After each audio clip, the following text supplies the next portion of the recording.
The NFL MVP.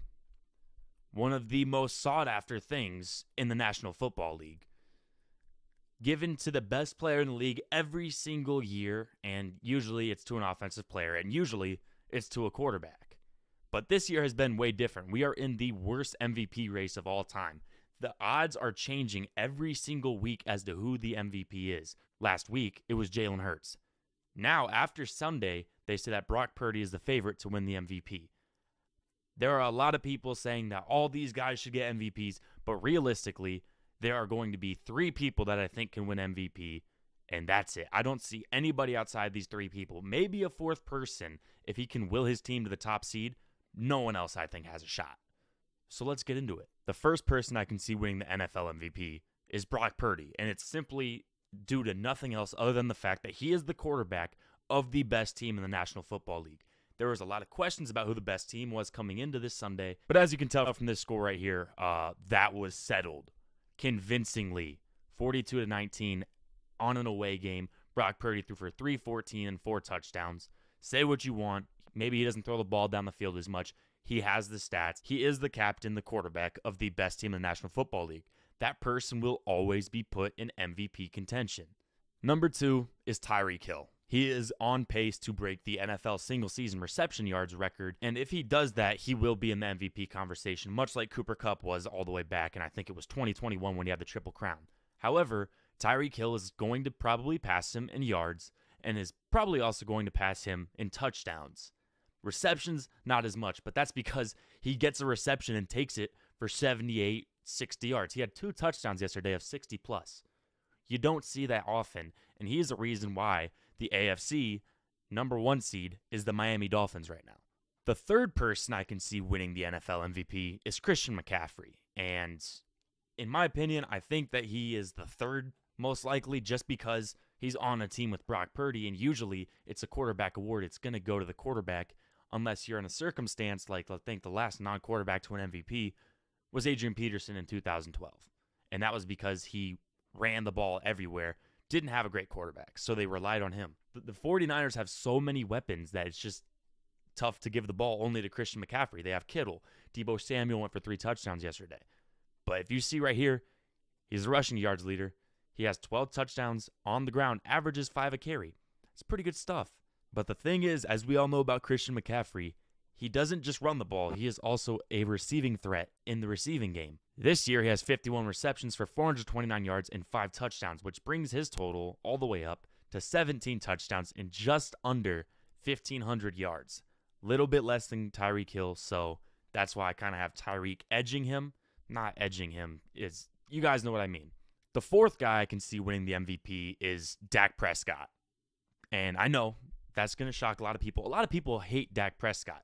Me, myself, I wasn't big on Dak Prescott coming into the year. But, I mean, he's been playing out of his mind recently. Now he hasn't been playing the greatest teams. In fact, when he did play a good team, it was the 49ers, and they, like the Eagles, got absolutely stomped as well. But as of late, Dak Prescott has been absolutely balling. He's thrown for 3,200 yards, 26 touchdowns, and 6 interceptions. Second in QBR behind, you guessed it, Brock Purdy, which is why I have him behind Brock Purdy. He's lost to him. His team is good. They're going to be vying for the 1 spot in the NFC, but the only reason that the 49ers aren't the number 1 spot in the NFC is because of injuries. But, I mean, just straight up, Dak's play over the last couple weeks have catapulted him. And some sports books have him as the number 1 MVP candidate. The number 1. Some have Brock Purdy. Some have Tyreek Hill. And some have this last guy who I'm about to bring up right now. Jalen Hurts, the quarterback for the Eagles. Now, obviously his passing stats aren't as great as the other quarterbacks, but where he has his edge is the rushing stats. And a lot of people think this guy is the MVP. However, I don't think that's the case. I think that if he wants to win the MVP, he's going to have to do some pretty miraculous things down the stretch. Because if I'm being honest, I don't think he's the MVP. I don't. And I see a lot of people trying to compare him to Cam Newton because they throw well, they run well, and they're trying to compare his season to Cam Newton's MVP season. So I took the liberty of comparing them for you. So the year that I have highlighted is 2015. That's the year that Cam Newton won his MVP. Played in 16 games. That's important to note because the NFL has now just put in a 17th game, which If Jalen Hurts plays in that, he'd have 17 games compared to Cam's 16 that he played in. Also important to note, the Panthers were the number 1 seed at that time.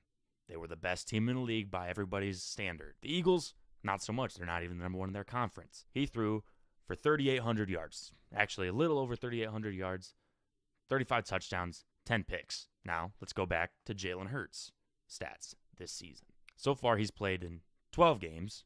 He has 5 to go, so very doable. He would have to throw for just under 1,000 yards, 16 touchdowns, and not throw another pick to be on par with Cam Newton's stats with an extra game. It's not very likely, but everyone wants to compare the rushing stats, so let's go ahead and go to the rushing stats. When you look at Cam Newton's rushing stats, he ran 132 times for 636 yards, 5 yards per carry average, 10 touchdowns. So obviously, very dynamic rusher. Now let's go to Jalen Hurts. Jalen Hurts has carried the ball 121 times for 430 yards, 3.6 average, 12 touchdowns. Obviously, all of his touchdowns, not every single one, but the majority of his touchdowns, I shouldn't have said all, come from the tush push on the 1-yard line. Whether you like it or not, it's a touchdown. Okay, he has 12 rushing touchdowns. They can't stop it. That's due majority to him. If they had a better person to run the ball with, they would have handed it off to their running back. But they feel confident with Jalen Hurts. I think that says something. He will get more of these. He gets about 1 of these a game. He's probably going to pass Cam Newton's rushing stats. Now he's probably going to get more carries. He's going to get more touchdowns. He's going to have more opportunities. Who cares? It's what the stats say. He's going to be a better rusher than Cam Newton. He will not touch him passing-wise this year, I don't think. And important to note, Cam Newton had worse weapons because arguably Jalen Hurts is the best weapons in the league. Am I saying that Jalen Hurts is completely out of it when it comes to the MVP race? I am not. However, that loss to the 49ers was so bad that he is going to need to play very, very, very good football these next 5 weeks. And let's look at his schedule coming up. And it's not crazy to say with these last 5 games that are coming up, I don't think it's crazy to say that he could possibly do it. The Seahawks have a decent secondary, but we just saw Dak Prescott throw all over them. The Cowboys have an interesting secondary. They let up a lot of yards, but they also take the ball away a lot. That is a huge game for them. This game coming Sunday will decide who has the better opportunity to win the MVP between Dak and Jalen Hurts. Whoever wins this game will not be leaped for MVP from the other. I firmly believe that. But in my opinion, whoever wins this game is going to say, hey, you get to finish second or third to Brock Purdy if a quarterback wins the award. So now with all that being said, I firmly believe that Tyreek Hill should be the most valuable player in the league. Number one, it isn't based off the weapons around him that he's being the MVP. He's done this at every team he's been at. Tua is a good quarterback, but there are better quarterbacks in the league, I think, to throw him the ball. But what he has done has been outrageous stuff. If you look at his stats this season, you will see that he's going absolutely nuclear. He's on pace for the best season of his career. He's also on pace to break Calvin Johnson's single-season record of receiving yards, which happened back in 2012. If you look on the screen, you'll see that season that Calvin Johnson set the record. He had 122 receptions, 1,964 yards, and 5 touchdowns. So Tyreek already has him surpassed on touchdowns by 7 already through 12 games. And he is only 500 yards away when he is averaging well over 100 yards a game. It's going to be a close race. There's 5 games left. However, if you look at this, Calvin Johnson did this in 16 games. If Tyreek Hill wasn't on the Dolphins, I'm not sure that they would be a surefire playoff team like they are. I think that they'd be battling for a playoff spot. I think they'd be battling for the 7 seed. I genuinely do. Without Tyreek Hill, this Dolphins team would not be that good. But now that they have Tyreek Hill, they are one of the best teams in the league. They are the best offense in the league because of Tyreek Hill. Obviously, Tua's a solid quarterback. Jalen Waddle's good. Mostert, A-Chain, Mike McDaniel's an offensive mastermind. But without this guy, I think the Dolphins wouldn't be good. You take Dak Prescott off the Cowboys, they're still a playoff team. You take Jalen Hurts off the Eagles, they're still a playoff team. They are. You take Christian McCaffery off the 49ers, they're still a playoff team. You take Tyreek Hill off the Dolphins, I am not so sure they're a playoff team. I actually don't think they would be a playoff team. And that's why I think he is the most valuable player, because he is the most valuable to his team, and he is going to set records this year. But at the end of the day, this MVP race was not very good.